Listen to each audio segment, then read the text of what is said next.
আলহামদুলিল্লাহ, সমস্ত প্রশংসা মহান রব্বুল আলামিনের জন্য। ইমাম বুখারী রাহিমাহুল্লাহ আনাস বিন মালিক রাদিয়াল্লাহু তাআলা আনহু থেকে বর্ণনা করেন যে ইহুদীদের বড় আলেম আব্দুল্লাহ বিন সালাম রাসূল করিম সাল্লাল্লাহু আলাইহি ওয়াসাল্লামের মদিনা আগমনের কথা জানতে পারেন। তখন তিনি নিজের বাগানের ফল তুলছিলেন। তিনি সোজা নবী সাল্লাল্লাহু আলাইহি সাল্লামের নিকট হাজির হয়ে বললেন, আপনি যদি নবী হন, আমি আপনাকে 3টি বিষয়ে প্রশ্ন করব, যার উত্তর কেবলমাত্র নবীই দিতে পারেন। প্রথম প্রশ্ন হচ্ছে কিয়ামতের লক্ষণ কি। দ্বিতীয় প্রশ্ন হচ্ছে জান্নাতীদের প্রথম খাবার কি। তৃতীয় প্রশ্ন হচ্ছে সন্তান তার মাতা অথবা পিতার আকৃতি কেন পায়। নবী করিম সাল্লাল্লাহু আলাইহি সাল্লাম উত্তরে বললেন, এইমাত্র আপনার করা প্রশ্নগুলোর উত্তর জিবরাইল আলাইহিস সালাম আমাকে জানালেন। আব্দুল্লাহ বিন সালাম জিজ্ঞাসা করলেন, জিব্রাইল? তিনি উত্তর দিলেন, হ্যাঁ, জিব্রাইল। আব্দুল্লাহ বিন সালাম বললেন, সে তো ফেরেশতাদের মধ্যে ইহুদীদের শত্রু। এই কথা শুনে নবী সাল্লাল্লাহু আলাইহি সাল্লাম এই আয়াত তেলাওয়াত করলেন। যদি কেউ জিব্রাইলের শত্রু হয়ে থাকে, তবে তার একথা জেনে রাখা উচিত যে জিব্রাইল এই কুরআন আপনার অন্তরে অবতীর্ণ করেছে আল্লাহর নির্দেশে। সূরা বাকারার 96 নম্বর আয়াত। অতঃপর নবী সাল্লাল্লাহু আলাইহি সাল্লাম ইরশাদ করলেন তার প্রশ্নের উত্তরগুলো।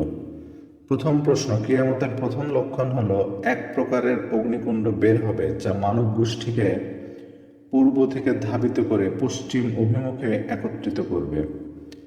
আর দ্বিতীয় প্রশ্ন হলো জান্নাতীদের প্রথম খাবার হচ্ছে মাছের কলিজা, যা খুবই সুস্বাদু হবে। আর তৃতীয় প্রশ্নের উত্তর হলো, আর যখন পুরুষের বীর্য নারীর বীর্যের উপর প্রাধান্য বিস্তার করবে, তখন শিশু তার পিতার সাদৃশ্য হয়ে থাকবে।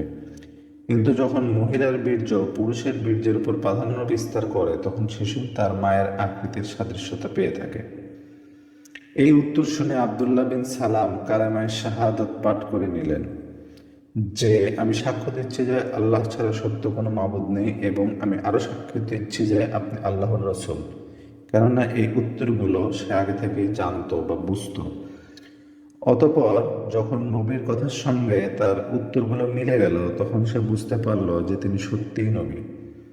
অতঃপর আব্দুল্লাহ বিন সালাম বলল, হে আল্লাহর রসূল, ইহুদি অত্যন্ত অপবাদ পরায়ণ জাতি। যদি তারা জানতে পারে যে আমি মুসলমান হয়েছি, তাহলে আমার বিরুদ্ধে অপবাদ ছড়াবে।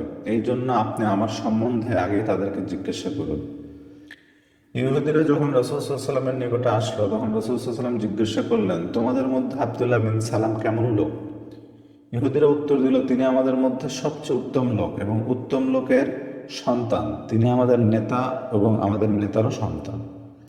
অতঃপর রাসূল সাল্লাল্লাহু আলাইহি ওয়াসাল্লাম বললেন, তোমাদের কি অভিমত যদি আব্দুল্লাহ বিন সালাম ইসলামের গণ্ডির মধ্যে শামিল হয়ে যায়? তবে কি তোমরা ইসলাম কবুল করে নিবে? ইহুদিরা বলতে লাগলো, আল্লাহ তাকে এই থেকে হেফাজতে রাখে।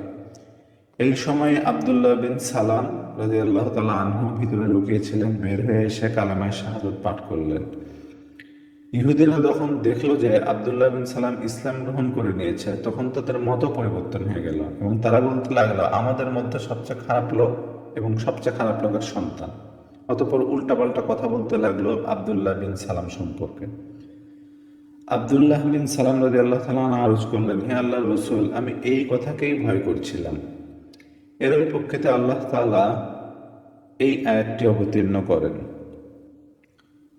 হে নবী, আপনি এই ইহুদিদেরকে কথা বলে দিন, কখনো কি তোমরা ভেবেছ যে এই কোরআন যদি আল্লাহর পক্ষ থেকে হয়ে থাকে আর তোমরা তা অস্বীকার করে দিলে, আর বনী ইসরাইলের এক সাক্ষী এই সাক্ষ্য দিয়েছে যে অতঃপর সে বিশ্বাস স্থাপন করেছে যে এটি মহান আল্লাহর কোরআন, আর তোমরা অহংকার করছো। অর্থাৎ তাদের সম্পর্কে সূরা আহকাফের এই 10 নম্বর আয়াতটি আল্লাহ সুবহানাহু ওয়া তাআলা অবতীর্ণ করেছিলেন।